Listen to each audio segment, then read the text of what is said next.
Brilliance Audio. Please! Gia Kumari beseeched the Mother Superior. She struggled to stop the tears squeezing out of the bottom of her eyes, because the nuns of Mercy and Grace Orphanage would always say that tears should only be cried for Jesus Christ and the sacrifice that he made for everyone's sins. Today, it was hard, though, and the tears felt like they were running ragged red lines through the whites of her eyes, desperate to escape in the panic, which was the same panic that the rest of Gia felt, the sheer, utter terror of being forced to leave the only place she had ever known. "I am sorry, Gia." The tiny Mother Superior, Elena, not more than 5 feet with a pronounced dowager's stoop, replied from behind round wire-rimmed glasses, a heavy crucifix around her thin, wattled neck.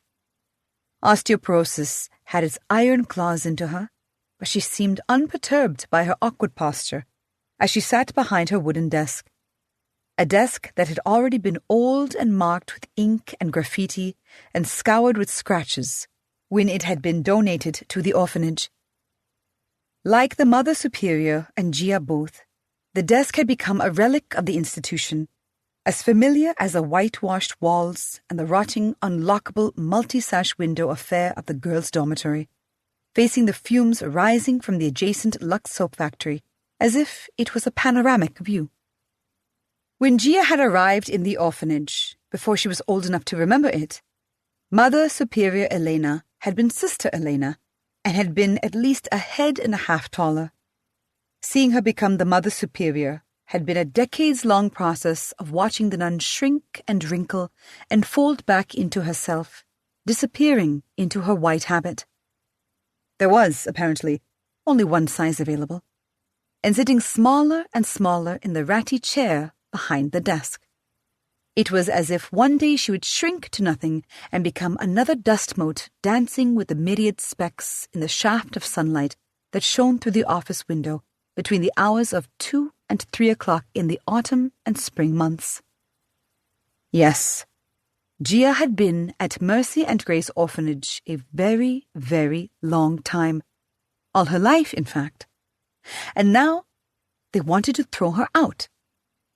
A wooden clock on the wall behind the desk ticked away, the sound of it like a crow pecking the remains of a dead tree stump.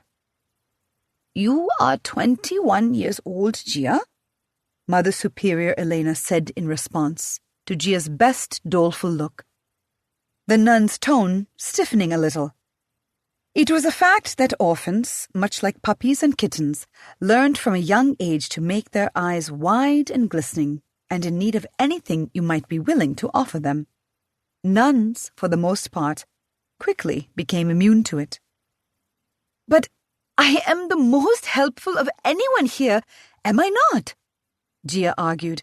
"I take charge of distributing duties, and I am a mentor for every new orphan that comes into the orphanage. And I have even begun teaching math classes." "All of which is commendable, Gia," the Mother Superior said, with the air of someone who was not bothering to disguise the sizable but that was coming. "But these things have only meant that we could justify not moving you on before now. Most orphans move out at 60, she went on. 18 in a few cases. At some point, "I could be a nun," Gia tried desperately. And it was a desperate effort. One which the Mother Superior was never going to fall for. She knew as well as Gia did that, of all the things that Gia had found at Mercy and Grace, God was not one of them. "End of the month. That's the best I can give you." The Mother Superior said the words with such an expression of sympathy and regret, although doing nothing to tamp down Gia's rising panic, she found it impossible to unleash the anger that wanted to explode out of her. Nuns had their wiles too.